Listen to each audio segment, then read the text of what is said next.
brought to you by the Golden Arches. Welcome, everybody, to the Headliner.app, a fan-based podcast focusing on Montana State athletics. We're two dudes named Ryan from the state of Washington talking about our dear Montana State. We hope you enjoy.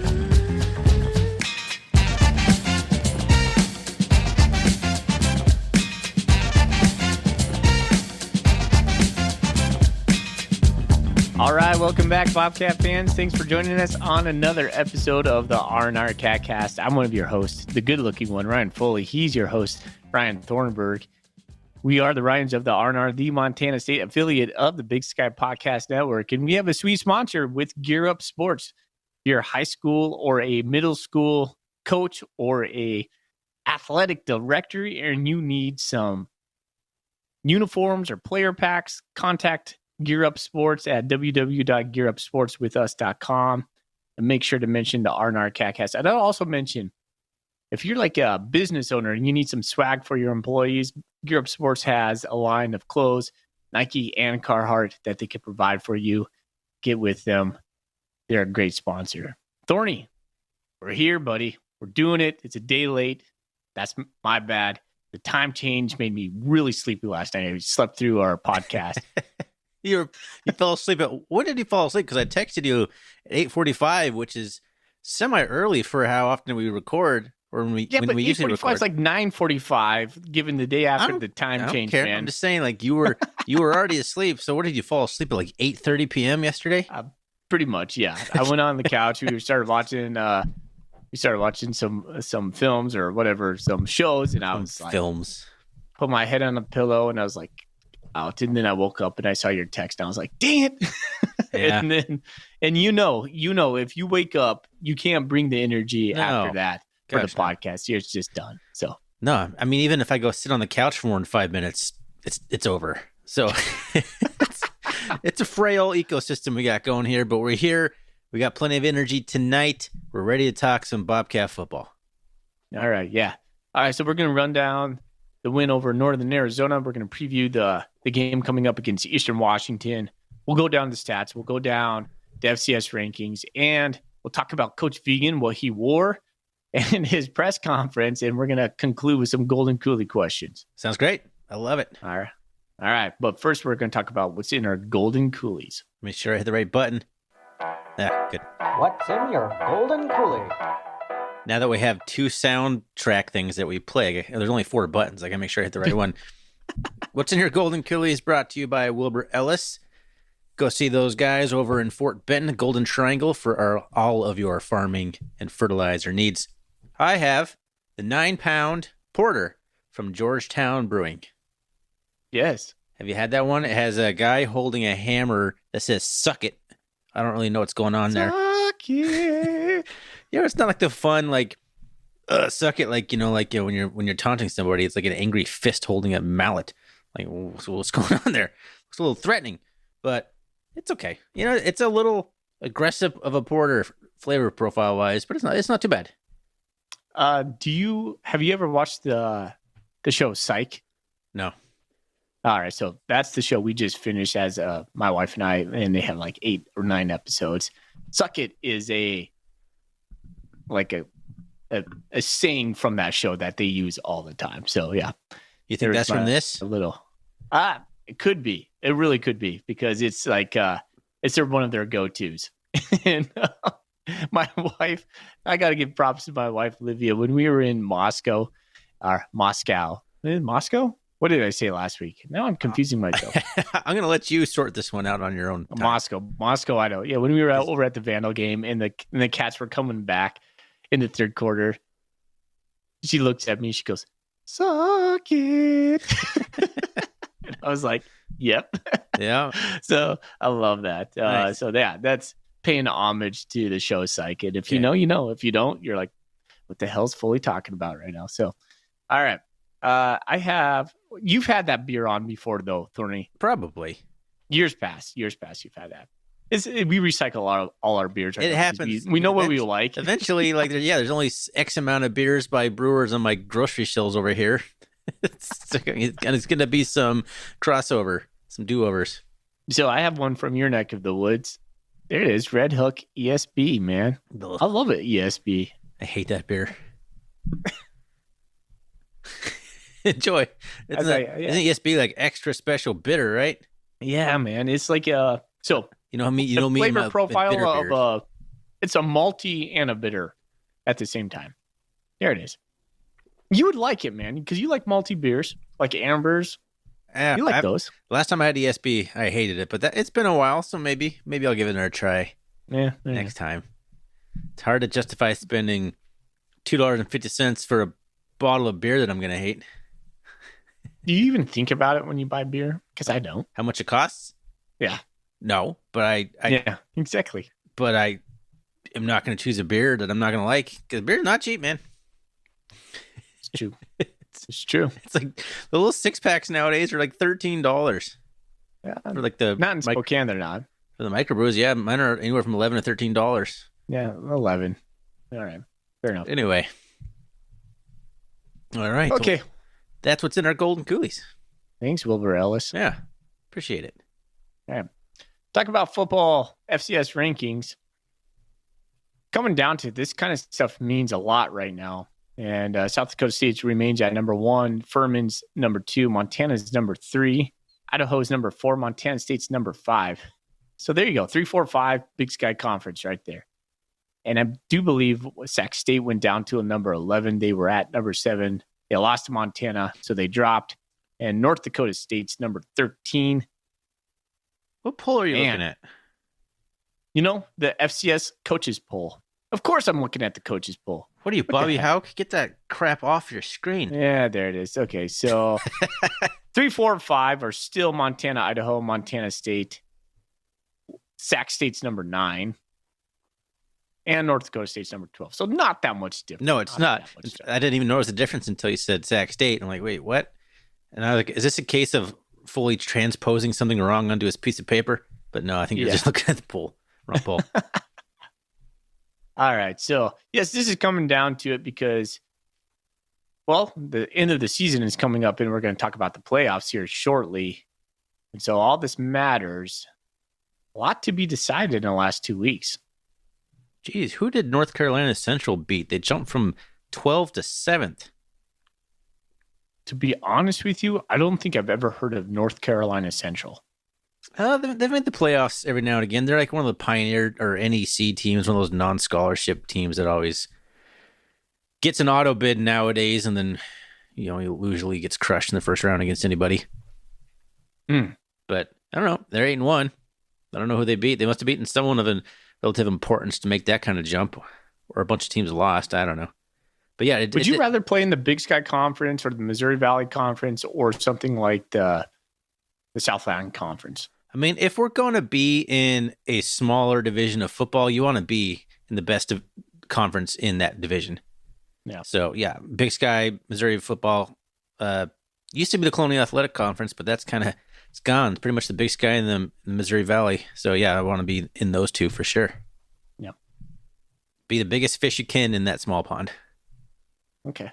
I agree with you. All right. So there is the rankings. Let's talk a little bit about the vegan presser. You want to start off with the good stuff? What the people I guess people so. want? Yeah, go for it. I don't know which one it is. And now, Bobcat fans, it's time for F&F Fashion Watch, brought to you by Foley and Fisher, the only two that seem to really care what Brent Vegan is wearing at his press conference. It's true. When you watch him, the first thing I tune into is dapper attire. Coach Vegan is wearing a gray suit. I tried to scroll in. I didn't know if it was a pattern or like a subtle pinstripe. I couldn't see it. I didn't think it was. I just thought it was a gray suit. He had a white shirt on, which if I had to work upon for Coach Vegan, I would go with a light blue shirt. That's just me. He had a blue pattern tie with little circles on the tie. No pocket square, gelled hair. There it is. I don't know why it's so funny. Little tie with little circles on it. Little circles, little bubbles on there. Didn't envision this being part of our podcast journey, but here we are. Little circles on the tie. All right. All right. Well, that's For- good painting of the picture for the folks who did not watch the presser. Now they know. So let's get into the injury update. Trayton Pickering is questionable. It sounds like he got rolled up on, according to Coach Vegan. According to a couple other players, it was Lonergan. Afterwards, he did a presser. Didn't sound too serious. So I'm guessing Trayton's not going to play. He's on the depth chart. Yeah. But I don't think he's going to play. Yeah, I think they said that he's like most likely not going to play. I think the hope is to have him back for Cat Chris. Yeah. Jared White could have played if the game was in question last week. I think Jared White could be back again. I don't know. My guess is Montana State's probably going to hold out these guys unless it's like dire. Like if Eastern Washington is a contested game, then you might see some of these players come back on the field. Not sure. Drew Polidor apparently has broken fingers on both hands. Yikes. Yeah. Coach Vegan said he has more hand troubles than any guy I've ever seen, which seems really weird. I'm like, oh, man. Because Drew Polidor, he makes a big difference when he's playing safety for us. Yep. So, yes, he was wearing the biggest foam cast 2 weeks ago I have ever seen. That thing was almost as big as his helmet. It looked like. I know, but you can't play with the double clubs, though. That's just you can't do it. Just go around Mickey Mouse gloves, just punch in the air, punching the ball out. Oh man! So I got to feel for Drew Polidor. I don't know what kind of luck he's going through or bad luck he's going through with his hands there, but wow! Like, yes, we need him back. And then, yeah, that's all he kind of said on the injury front. We know some other players have some injuries, but those would be at Taco Dowler. Again, there's like a lingering shoulder thing. We saw him kind of only take punts. He wasn't in the receiving duties. That might be something to watch going forward. But that was about it on the injury front. I mean, yeah, we're a little bit banged up right now. It's going to be important going down the stretch into Cat Grizz and in the playoffs. We're going to have some of these guys coming back. Like, you know, you want your dudes when the game's on the line. So hopefully we can get by Eastern without, having to play some guys who would prefer to be resting, but you never know. Eastern's going to be a game. So we'll see. Yeah. I don't know if we're going to get a lot of these guys back that we think about, although I might be wrong because we hope for a bye week right before the first week of playoffs, right? Mm-hmm. Have some sort of seating where we don't have to play. That's in line for Montana. I would say, Montana State. I would say if we beat Eastern in whatever happens to the Cat Grizz, Montana State probably would get a seed. I would imagine, yes. Or do you still get a bye if you're not a seed, or is it only seeds nowadays? I think it's only seeds. It's only top 8. I think we could still squeak in at the 8th seed, 7th seed, possibly. So, yeah, beat Eastern. That's important to have an extra week for guys to heal up. Correct. All right. There's a press conference. There's a little things I'll sprinkle in here and there when we talk about Eastern Washington, but that's all about I have for Coach Vegan. Okay. Any other news updates we want to talk about? Any players of the week we missed? Not that I saw. Okay. Then no. The one thing I did want to shout out here before we get into the Northern Arizona game is congratulations to Matt Logie on his first career win as the Montana State men's basketball head coach. Got the win over Northwest Indian College. Something like that. Yes, correct. Like 103-63 or something off the top of my head. But congrats on the first career win. That's always a cool milestone. So congrats.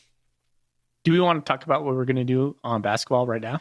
Yeah, we could. So I think we're going to, we'll have some stuff lined up for the basketball season. I don't know how much of the details we want to get into right now, but we're going to try and maybe bring someone on to help us podcast through the basketball season to bring you even more podcasting goodness. I know Ryan and I usually get pretty burned out at the end of football season. So by the time basketball season rolls around, we're like, yeah, I don't know, but maybe we'll bring someone on to help us out a little bit. Teaser. A little teaser. Look for teaser. Yeah. Look for that in the coming week or weeks. I'm not sure. We're still working out the details. But Sounds good. Can you believe in 1 week we're going to be podcasting about Cat Grizz? That'll be our next preview episode. We'll be talking about the Grizz. You going to come out to Spokane to watch the game? Maybe. Really? I mean, maybe. I know, let's just say it's my turn to get a weekend away in the household. That could be potentially arranged. 2019 all over again? Yeah, that was fun. That was good luck. That wasn't that long ago. Goodness. Yeah, it was, man. It was. Time flies by. We've been doing this podcast for 5 years. Crazy. Are we that much better than when we started? We sound better only because I've gotten better at audio quality. I'm not sure we're any better as personalities. We have a good flow. We match each other well. You're the pragmatic guy. I'm the emotional guy. We need each other. It works. It's a good dynamic. All right. Okay. Let's get into the stats, man. This is your wheelhouse. Still haven't come up with anything cool here. See, Stats. we need someone else on the team just to be the creative. Because it's not me. It's not you.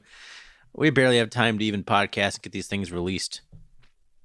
The Bobcats come off the loss at Idaho with a resounding win at home against Northern Arizona, 45-21. Felt good to get back in the win column on that one. Bobcats come away with 25 first downs to just 13 for Northern Arizona. Cats were 4 of 10 on third down and 1 for 2 on fourth down, holding NAU to 4 of 12 on third down and 1 of 3 on fourth down. So the Cats' conversion defense was very good in this game. 478 total yards for the Cats, 254 for NAU. The Bobcats passed for 135 yards on 13 of 21 passing for 6.4 yards per pass. So a lot of short intermediate stuff, not a lot of deep shots in this game. NAU was 154 yards, that's it, on 15 of 22 passing. So you held a team to 154 yards on 15 completions. You're not doing too bad. 7 yards per completion, 1 interception. And this is where the Bobcats really shined here, I thought, was 100 yards allowed rushing to Northern Arizona on 30 attempts for 3.3 yards per carry. So good job for the Bobcat defense clamping up the rushing defense there. But the Bobcats roll for that 300 mark that we like to talk about on this podcast, 343 yards on 47 rushing attempts for 7.3 yards per carry. That's a Bobcat game right there. That is a Bobcat performance if you've ever seen one, at least for this year. That's right in line with where you want to be. 9 penalties, not where you want to be. 86 yards. 9 penalties for the Bobcats. Some weird ones in this game, too. We'll get into that. Yum. Only 2 penalties for NAU for 25 yards. Just the 1 turnover, the interception from NAU picked off by Blake Stillwell. And the Cats win the time of possession battle 35, almost 36 minutes to 24 minutes for the Lumberjacks.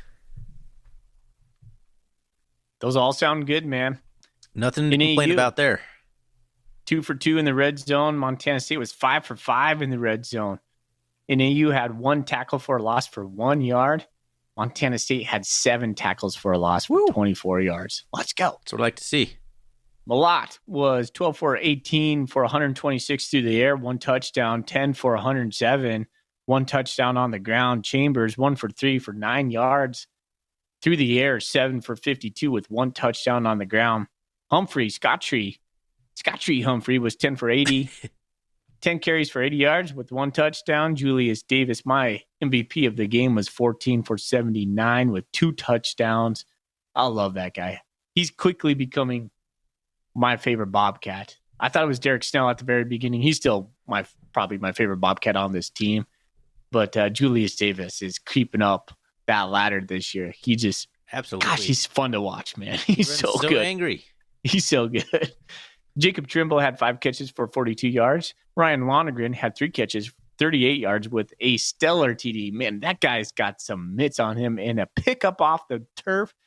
A bullet from Tommy Malott on a third down conversion. Golly, that guy has just been biding his time. A junior, Ryan Lonergan. Wow. Ty McCullough, 2 for 27, 1 for 7 on the ground. Cleveland was 1 for 13. Casey Kotzman, hey, there's Casey Kotzman, Butte kid, 1 for 1 for field goals, 42-yarder. What a debut, right? You got to kick a 42, 43 yarder to come out on when all the pressure's on you. Come on, let's go. He was 6 for 6 for his point afters. Makeda Riley had 9 total tackles for and a half of a sack. Nolan Askelson has 7 totals with 1 tackle for a loss. Lavelle Price Jr., he got back in the game. Come on, let's go. I love me some Lavelle Price Jr. He's playing so good at nickel right now. He had 5 total tackles, 1 tackle for a loss. Seabass had 4 with 1 sack. Zach Cruz had a half a sack, and David Alston had a full sack. Let's go over to NAU.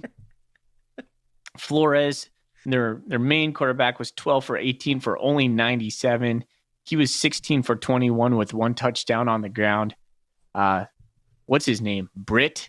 Come on, that guy. Let's go. 3 for 4 for 57 and 5 for 41. He plays good against the Bobcats in mop-up duty. He only gets mop-up duty against it, That's but he true. plays good. I remember the Grizz were all hyping him up in 2000 and was that 19? No, that was last year, man. that That last was year? last year. Yeah. Yeah, hyping him up. 22. Oh, he came in, Yeah. looked good, and then to transfer. Yeah. Can't even start it.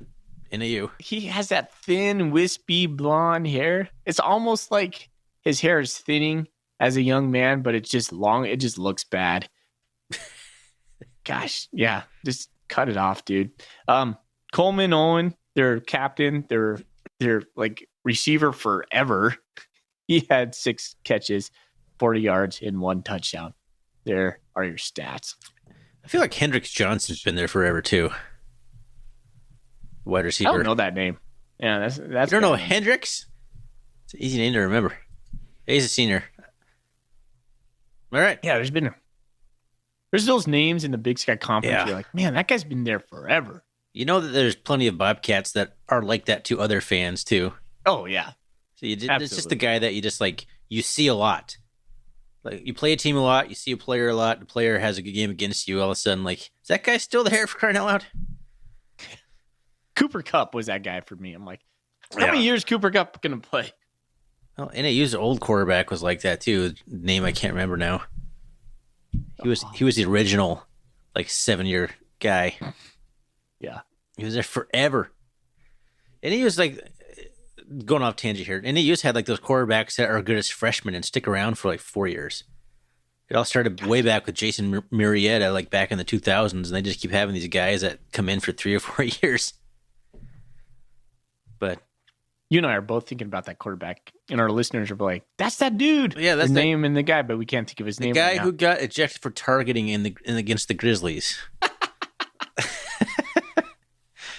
For like trying to like tackle, I threw an interception and like trying to tackle the guy who picked him off, and he like targets him and gets ejected. The only quarterback in history to get ejected for targeting. Oh, And his name is it's not on the tip of my tongue. I'm nowhere near it. Whatever. Cook is what's on Case my Cook brain, is- but Case Cook is there. It is. You did it. You did it. Woo-hoo! All right. We did it. We got We're we got such a there. good team. Yeah. Case Cook is all right. Well, let's talk Let's about talk about this this game. Yeah, there Where do it we is. want to start on this game? Like, what did you hope to see coming into this game after the loss to Idaho, and did you see what you wanted to see? Yeah, that's a good question. Well, last episode I got fired up, but I was saying run the damn ball, run the dang ball, right? Run the gosh We did. First drive was a drive of beauty, and I was like 13 plays. I don't think we passed it once. I don't think so. Coach Vegan says, "Hey, we just needed to get a first down." He's right. He's right. We do need to get a first down. Sometimes that just opens up the playbook. Montana State looked dominant running the ball right down the field, 75 yards, just run it down your face. Not only that, they looked multiple in the ways they were running it. We had the running backs carry the ball. We had inside zone. We had stretch zone. We had receivers touching the ball. We had the quarterbacks running the ball. We had the full repertoire of what we do as Bobcats running the ball right down the field. Including Chambers. Yes. And it looked lovely. I had probably 4 or 5 people text me like, yes, this is what we wanted to see. Come out running the ball, dominant. We weren't trying any of these trick plays. We weren't trying to pass it on first down or second down. And I'm not saying that's a bad thing. I'm just saying sometimes when we do that and we miss, all of a sudden we feel a little bit tight. You're like, oh, it's 2nd and 10. What are we going to do? I'd rather be 1st and 4 or 2nd and 4 because we can run Julius Davis 6 yards easy. Yeah. Like that seems no-brainer to me. Yeah, no, it almost feels like we came out and made a statement like, yeah, we do run the ball here. It's like, I don't know if they were answering any critics or any noise with the play calling on that first drive, but yeah, it was nothing but runs minus the touchdown pass to it was Pickering, right? And it was wiped off the board for a penalty. So they didn't throw the ball. It just got called back. But yeah, just marched straight down the field, looking like the Bobcats that we're used to seeing. Like, this is what we want to see. I don't know if I want to see us run the ball like 9 straight times necessarily, but it's not going to work against everybody. But it came out and established the tone, set the tone that we're going to be doing that this game. We're going to be running the ball, and that's what we're going to do, and that's what we do at Montana State, and we got back to our roots on that in this game. Looking ahead real quick, I'm looking at Eastern Washington is 11th in the rush defense in the conference. These are conference stats. Montana State's, that's going to be the bread and butter on Saturday. Skipping ahead on me. All right. Well, I just thought I would put it in there that fits into the conversation. Yeah. And I was thinking about that today. I was like, how are we going to attack Eastern? Well, we're going to be able to run the ball against those guys. And if we can control the clock against Eastern, because that's what they're going to want to do. They're going to want to take Visperis. I think he is the top quarterback in yards per game in the Big Sky right now. We're going to have to control the clock against them by just running the ball. And here's a catch-22 with that. We're probably going to bust some big-time plays on the ground. Julius Davis, I could totally see him going for a 70-yard touchdown. And that has bit us in the past where we're like, we scored too fast. You know what I'm talking about, Thorny? Yeah, absolutely. Okay. Yeah, I mean, that's good game plan for Eastern Washington for sure. But need to keep focusing on the NAU game here, buddy. I'm all over right now. You are all Let's over. go. I love the energy. I got the Vim pulsing. Yeah, you got the Vim all over the place. Yeah, I mean, that's all I really wanted to see from this game is, number one, win it in a convincing manner, which we did, and do it in the way that we're just used to seeing. Like, I know that we need to be more dynamic and throwing the ball if you want to win a national championship, if you want to win deep in the playoffs. But I think we've already demonstrated that this year. So yeah. It just seems like these games where we should be able to run the ball, we do. But when we play like a team that's like a top 10 team, it's not that we can't run the ball. It just seems like we kind of go away from it. It's driving me crazy. It's like we get too cute when we play a big-time opponent. We're trying to outsmart ourselves. Like they think we're going to run it, so we're not going to run it. Like, just run it. If they start shutting it down, then maybe think about something else. I don't know. It just seems we get too cute when it comes up to these big key matchups, minus maybe Sac State. But we threw the ball quite a bit at Sac State, didn't we? I would have to go back and look at my notes. That Sac State game was a good win. Reflecting on what happened to Sac State this weekend, that was a good win at home for them, or on the road for us, excuse me. I guess we just threw the ball 16 times, ran it 49 times. So nope, that's a typical Bob. See, that's what happens when you run the ball. If you can get 35 or 40 carries as the Bobcat, you're gonna win. Yeah. Period. If you can get 35 carries, 35 rushes, you're most likely gonna win the game. It'd be interesting to go see the stats on the wins and losses to see not just yards, but just attempts. Like, how many attempts do you need to have to win? I think it's pretty easy analytic for the Bobcats if we can figure out that number. I bet it's like in the 30s, mid-30s. Second week we're talking about this in a row. One against Idaho where we didn't do this, and now we're like back to it. You're like, it just makes that Idaho game go like, what were we doing? Yeah. Come on, Bobcats. All right. Hey, offense looked good. Let's talk a little bit about the defense. You and I were texting first half. We're like, it felt like we were just giving up these long drives. The continuation from the Idaho game. They had a 7-yard a 75-yard drive that took up, I don't know, maybe 7-8 minutes on us. You're like, is this what we do? Is this who we are? But second half came around and Montana State showed a little bit of improvement in the second half. Yeah, started the same way as the Idaho game where we forced a 3-and-out on them. But then their next drive, they responded with a 7-minute plus drive. And my initial thought was like, is this who the Bobcats defense is now? Are we just the team that just gives up these 7-8 minute drives and can't get off the field and just let teams dink and dunk all over us and score touchdowns against us? Like we don't even bend or bow up at near the goal line and force field goals. Like they just do that all the way down the field and then also score a touchdown. It's like the worst you can do. Like I'd rather just give up like an 80-yard touchdown pass. I'd rather do that because at least our offense can then turn around because their defense is tired and our offense can turn around and start doing their thing. When when our defense is on the field for 7 minutes at a time and gives up 7 points, it's tough to overcome that. It's tough to overcome that, and teams are going to try and do it on us.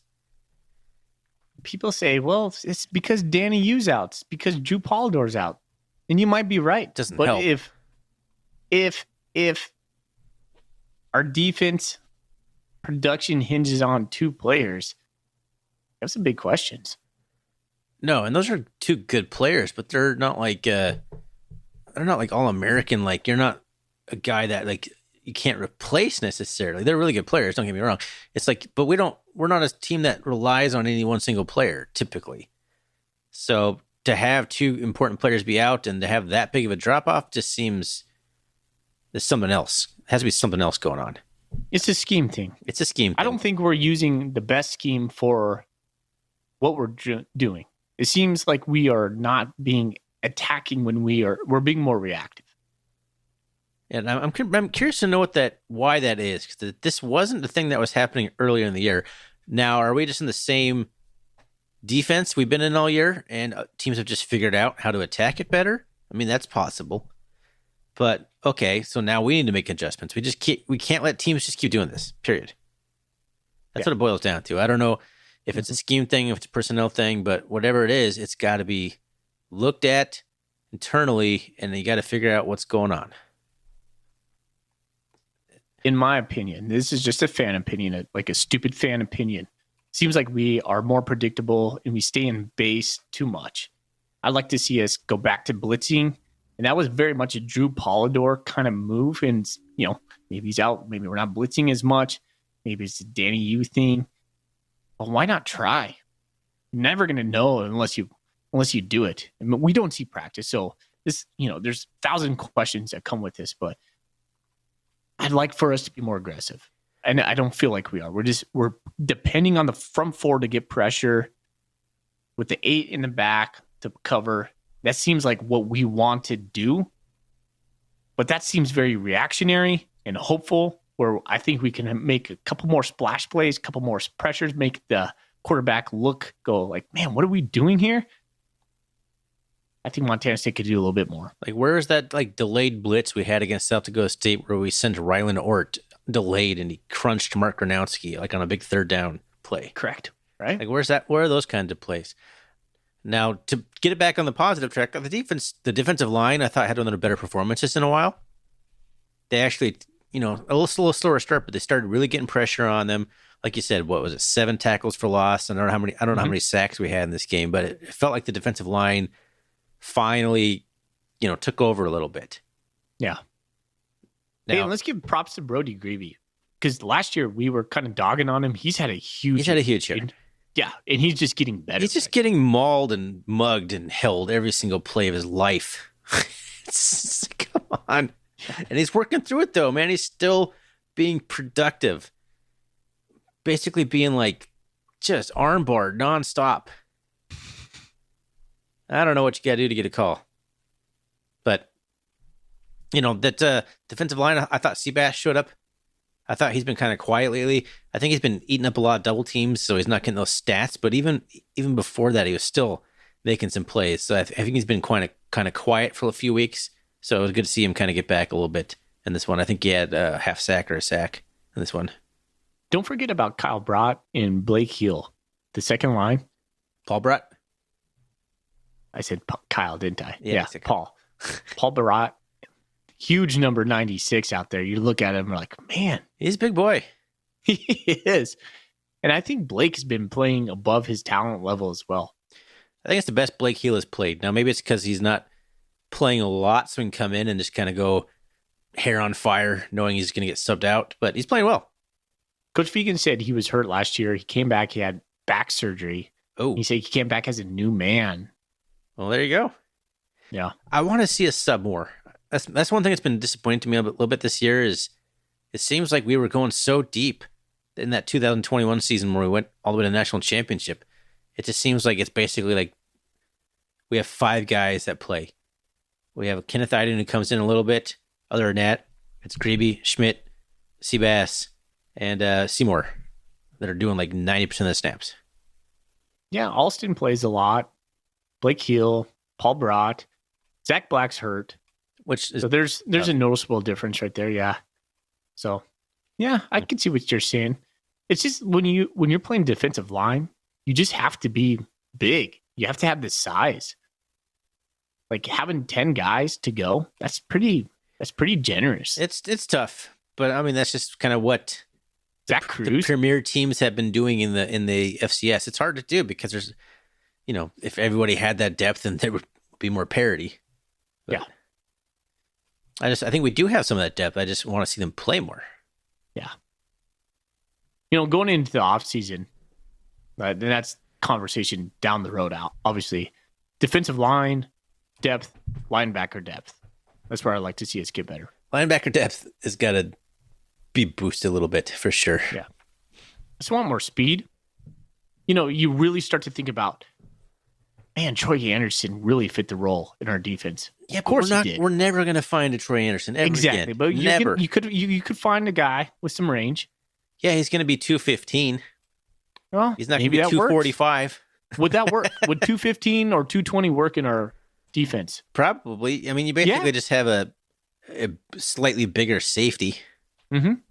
That's what I'm saying, man. Ryan Forrest would have been a great linebacker in this system. Oh my gosh, get off of that. Ryan Force was awesome. He would be a good. That's just straight fire. That's facts. He's like 6'1", 220, man. He'd be like perfect for this discussion. K-9-own. Yeah, he could do it. Yeah. Well, maybe Eli Abbey's going to be the guy who kind of, once he gets a little bit more long in the tooth, he'll be able to make some plays. Nicholas Sane. Nicholas Sane, what? He could have been a linebacker in Yeah, this it could have been. defense. Who was that? We had that running back. We had a linebacker who switched to running back. Isaiah Tato. You remember him? Tatao, I believe. This is Yes. like the Vaguely. late Kramer ears. I think he played under Ash for a year or two. He was a linebacker, and they switched him to running back one year because we had like nobody else or something. Hmm. He was like 6'1", 225. He was a big ass running back. Chad Newell. Yeah. Would have been. All right, we're going way off the rails here. It's fun, man. It is fun. I mean, Anyways, the only thing I didn't like about this game was, I know we're sounding negative again, but I just didn't love giving up 14 points in the fourth quarter. That last touchdown was garbage. That was frustrating. yeah. It doesn't matter in the grand scheme of things, but it's just painful to watch because 45-14 just sounds so much better. We have some Golden Coolie questions about style points and how those matter for the playoff selection committee. And I don't know if we want to get into that now, but 45-14 sounds better than 45-21, although they both sound good. So that's nitpicking. But that was like, it was like 23 seconds left. We like went for it on 4th and 2, got stuffed. And then Daniel Britt comes in and then throws a touchdown pass, like almost right before the time expires. Like, come on. Yeah. Super frustrating because you're going into the final part of that game. We're like, sweet, man, we just won. That was a good feeling. And then you watch that, you're like, dang it. It's like getting kicked in the shins when you had a good day. Let's see. This is the question I was looking for. Nana Cat asks us, at the expense of less playing time for the 2s and 3s, should garbage time touchdowns be avoided in light of style points maybe being necessary to get a good seed? Yeah. I see the point. No doubt, right? I say it's not worth injuring one of your main players just to make sure you win by 28 instead of 21.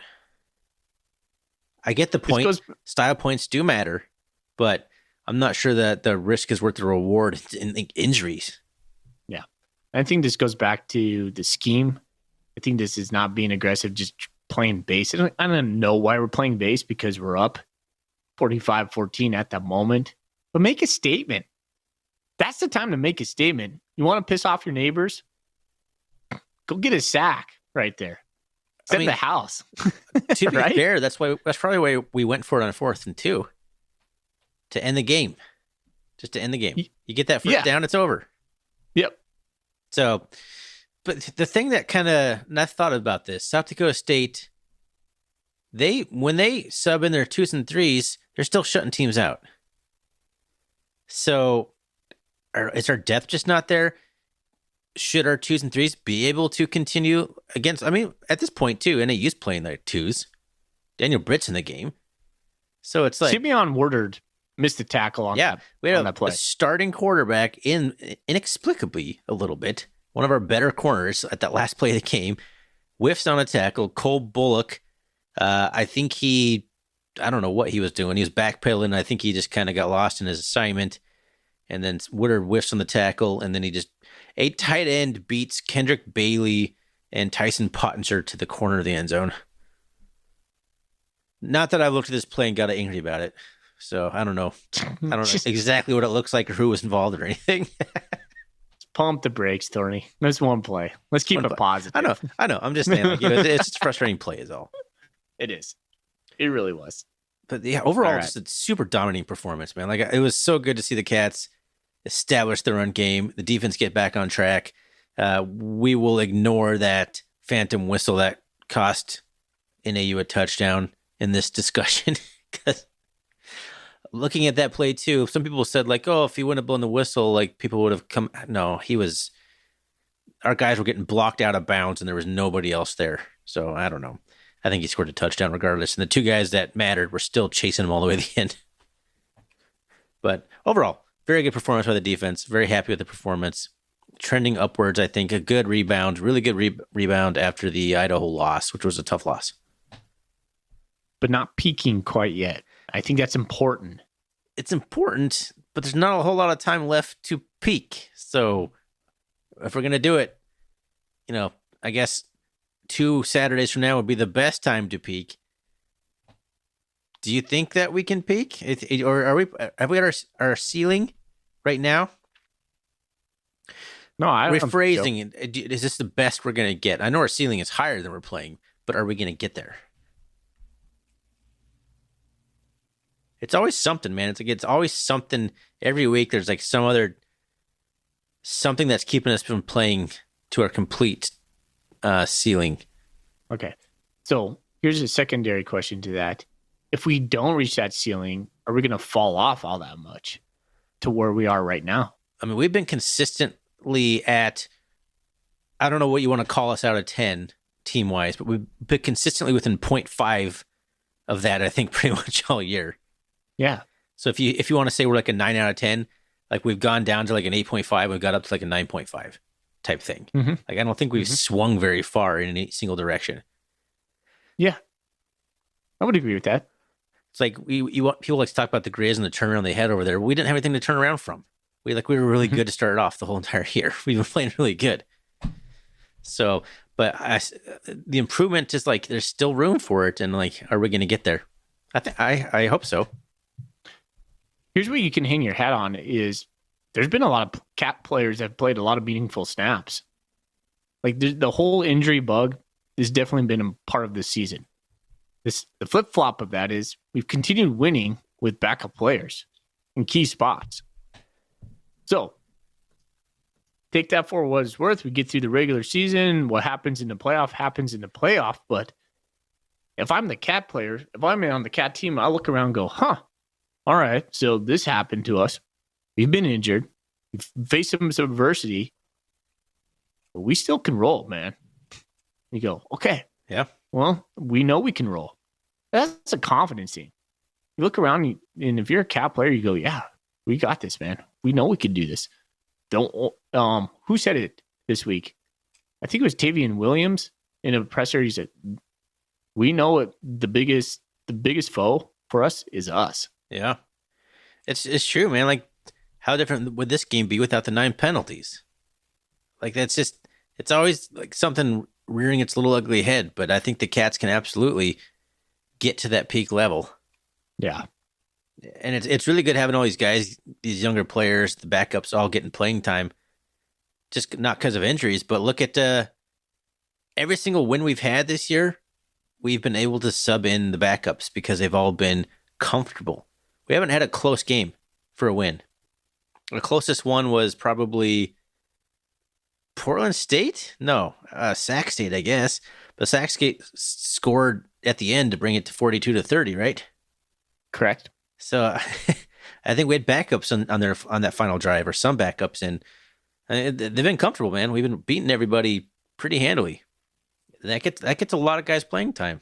It matters, and it gets some of the bigger guys, the stars, some of the rest they need. Totally agree. I'm looking ahead to Eastern Washington right now. Yep, it's a good time to transition. I have nothing else to say on the NAU game. Anything else would just be rambling at this point. The last time Eastern was in Bozeman was 2018. We lost 17-34. Do believe Cooper Kupp ran roughshod against our defense on that game. Was Cooper Kupp still playing in 2018? I would assume so. That's crazy. The last time they were in Bozeman was 2018. Wow. We didn't play him in 2019. 2020 was a wash. 2021, we were in Cheney. We won 23-20. 2022, we were in Cheney. We won 38-35. There was no Cooper Kupp in 2018. Okay. At least not in this game. Because I was trying to, did Troy Anderson and Cooper Kupp overlap each other? That would have meant Troy Anderson quarterback against Cooper Kupp wide receiver. That didn't sound right to me. Oh, yeah. I guess you're right there. That was Gage Gubrud was the quarterback for Eastern that year. Yeah. Yeah, they had 179 rushing yards and 311 passing yards. Blah.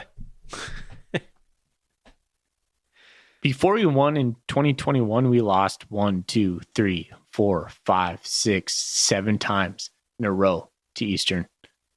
Yeah. It was a thorn, man. It was bad.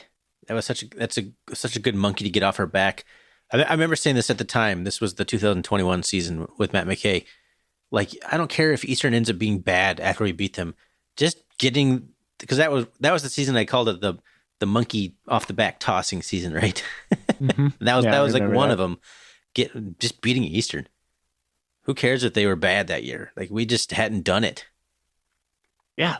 There was a time where I was like, yeah, I'd rather beat the Eagles than beating the Grizz. Yeah, we're getting to the point where beating the Grizz was kind of like, it's like becoming more of a thing, right? Yeah. We had kind of evened that a little bit. Eastern, we had not evened. Yeah. And Weber smacked us around for a couple of years too, so that was good to have that one in 2020. That's the same year, right? 2021. Yeah. That was the night game on ESPNU where we beat them like 13-7 in just a slobber knocker. No, you're thinking of Weber. I said Weber. I'm talking about Weber right now. Oh, okay. So good. Yes, we agree. That was Weber. Yeah. Living in Spokane, Washington, surrounded by Eastern fans, I just get tired of hearing it, and they haven't been as loud lately, which is nice. Well, yeah, so let's review their season real quick here. They are sitting 4-5, so they're still playing for a winning record. They're out of the playoff picture, but if they win out, it'll be 6-5 with a winning record. They'll have to feel kind of good about that, which is crazy to say that you'd feel good about that as an Eastern fan, but they've had a couple bad years, or at least one bad year. I don't remember 2 years ago. They started off the season losing to NDSU 35-10 in like Minneapolis, like the Viking Stadium or something. It was like a neutral game. Didn't look very good in that one. But then they come back and take Fresno State to overtime, and Fresno State's been in and out of the top 25 in the FBS. So that looked like, okay, Eastern, they got some juice. Then they beat Southeast Louisiana 40-29, who at the time was a top 25 team. And I believe they've gone on to be very bad. That was like the key win for Eastern, though, at the time, hanging their hats on that one. Then they beat UC Davis 27-24. So sitting there 2-2. I know I had predicted them to be almost like 0-5 at this point. They had such a rough first 5 games. Then they lost to Idaho 44-36, so not a bad showing there. This is where things kind of fell off for them. Like they were still doing okay. Losing to Idaho State after being up like 42-20 at halftime. They lost that, or 41-20. They lose 42-41. That was brutal. Then the rebound beat Weber State for 31-23. Then they lose at Portland State 35-47. And then they just beat Cal Poly 48-13. So if you're keeping track here, those are some decent numbers I'm spitting out there. So yes, Eastern Washington is still a good offense that can score points. They're doing it a little bit differently this year. They're running the ball, I think, more than you've seen Eastern run the ball. But, they can still score some points. They're sitting at what? Third in the league? Scoring offense, 33.2 points per game. Let's see here. I think that's overall. I'm switching to conference only. This late in the season, I'd rather just look at conference only stats probably. Yeah, they're still third. Still third, yeah. 36.3, so actually 4 point more per game. Because, yeah, they had Oregon, right? No. I just went through their schedule. They did not play Oregon. But that was Portland State. But, yeah. But the thing that's going to give the Cat fans the most hope is the thing you said. 226 yards a game given up on the ground. That's good for 11th in the conference, behind or ahead of only Cal Poly, who the Bobcats played. And usually when the Bobcats play you, your defensive yards per game rushing usually take a big hit. So Eastern Washington will most likely be in last place after this weekend. Because I think we'll be able to run for more than 225 yards on them. I hope so. I really hope so, because looking ahead 2 weeks, spoiler alert, Montana's number 1 in rush defense. So, whew, that's a big game coming up. Anyways, Coach Vegan said the Eagles are more aggressive on D than he's seen them. And the key to this game is keeping Visperis, their quarterback, in the pocket. He does really well. He said scrambling, like he even thinks that like the design out of the pocket plays are for him, where he can roll the pocket, make a throw on the run. Visperis is really good at that. So I think we have to watch the screenplays. That's going to be an extension of the run game. And because Efton Chisholm is getting a ton of catches, and I think a lot of those are screens right now. But yeah, I think Montana can control the clock, control the run game. With the run game, I think we're going to be all right. I'm curious to see what Eastern does. They run the ball a lot. They got this big kid, and I think the Cats recruited this kid, Tuna Altahair. I want to say that the Bobcats recruited him, but he's a big man. So I mean, the Eagles are running for like they're actually 4th in conference in rushing.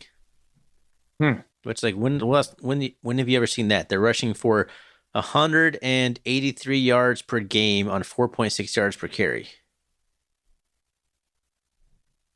And they got some guys that are doing it. It's Tuna's like their 3rd leading rusher, but it's Visperis, and then they have this other Jackson guy. So they're running the ball a lot. They're actually 3rd in passing offense. So I think that they're actually more balanced than you would have seen any other Eastern Washington team be. So I'm pretty curious to see how that plays out.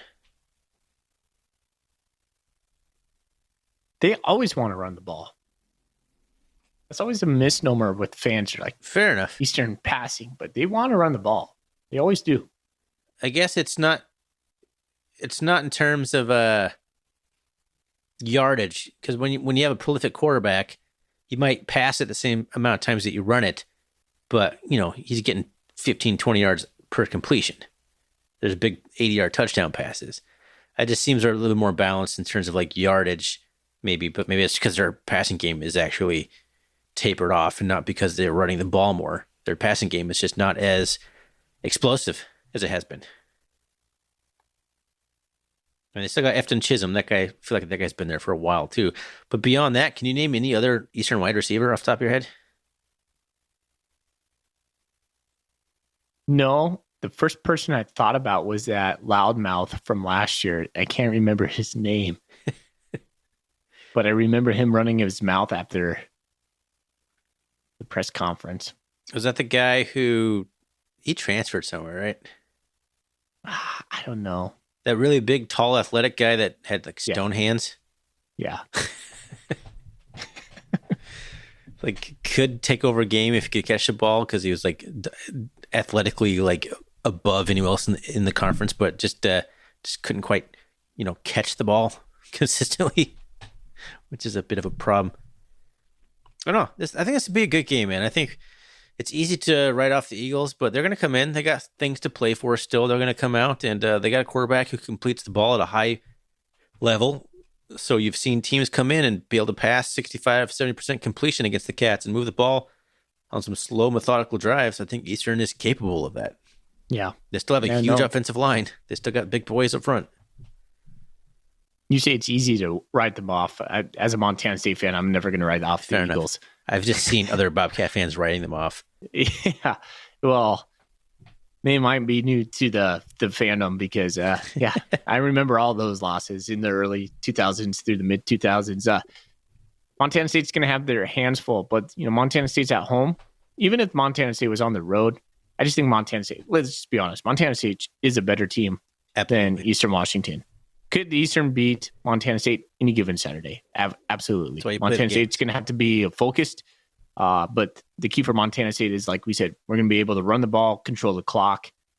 And if we can do that, and if we can get to Visperus, keep him contained in the pocket, make him do those long drives, banking on our defense to make a play down the road. Yeah, I think we're going to win.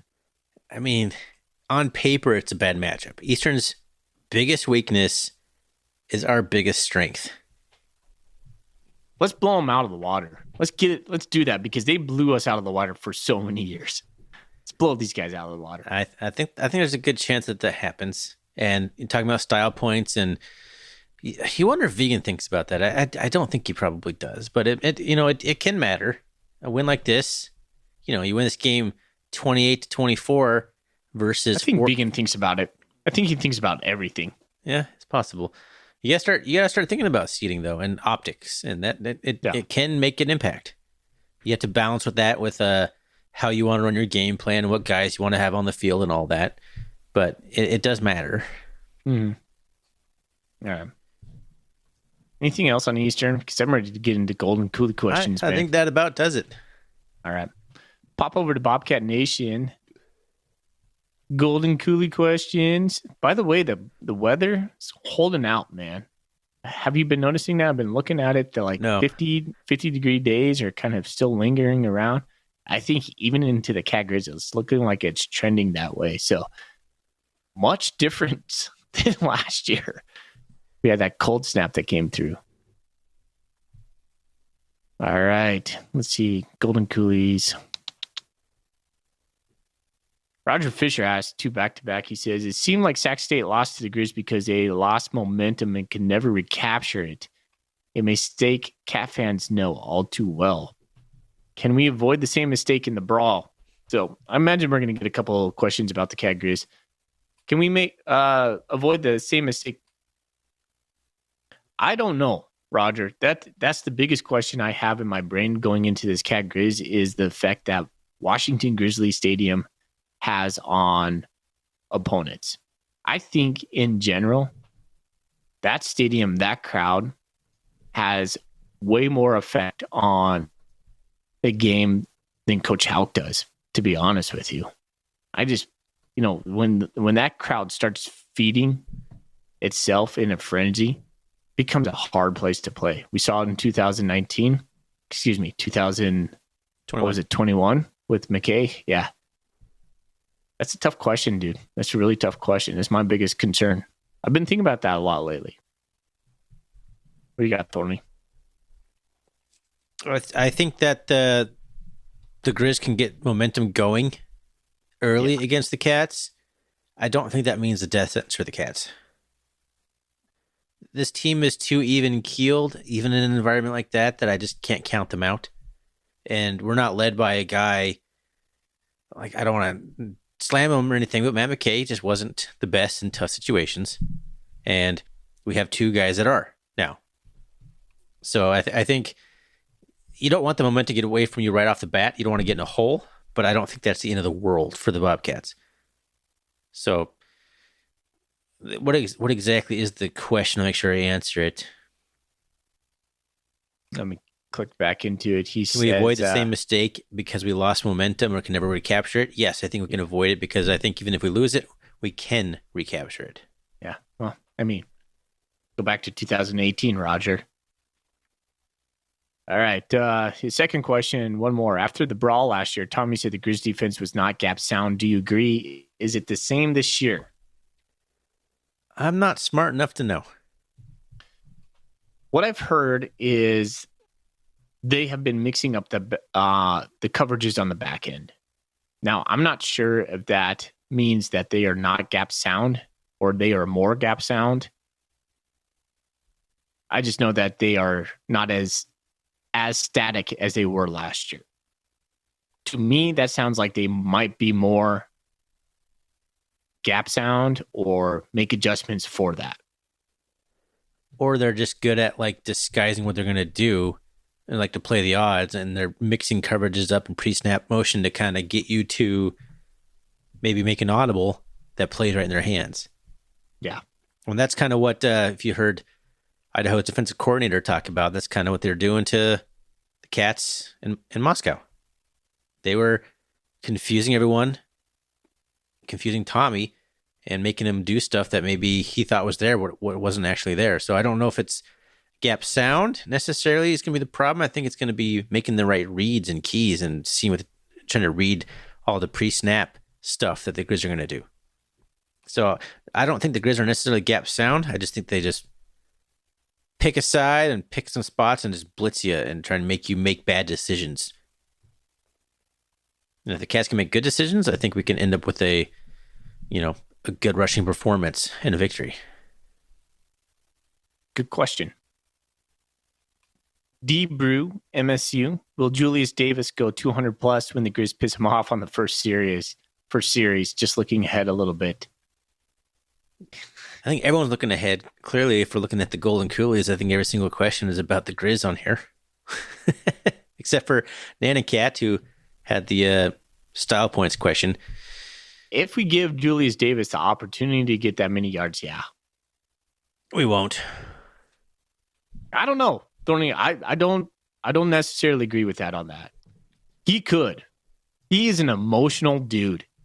You get him mad. He's a little bit like Nicholas Sane. Remember Nicholas Sane in the Cat Grizz in 2017? Yeah. Where he takes that sideline run and they try to tackle him, and Nicholas Sane's like, "You can try to tackle me. No, I'm going to tackle you." He's looking for contact. That's Julius Davis right there. 200 yards. If you're averaging 7 yards a carry, you're looking at 28 carries. Are we going to give any running back that many carries ever? I mean, maybe he goes 20 carries and just goes bananas, but he's not even going to get 20 carries. We don't give our running backs the ball that much. Maybe in a big game we do, though. He would have to have an absolute bonkers game where he busts like 2 60-yard touchdown runs off to get 200 plus. Yeah, and it could happen. We had gash plays against defense last year in the Cat Grizz. So it's possible. I just don't think he'll get the ball enough to do it. Agreed. But I think he could if you fed him, like you said. Yeah. Feed the beast. Absolutely. All right. That's all on Bobcat Nation. Remember Evan Groves going off in 2006? Yeah. Oh, yeah. Yeah, that could be Julius Davis.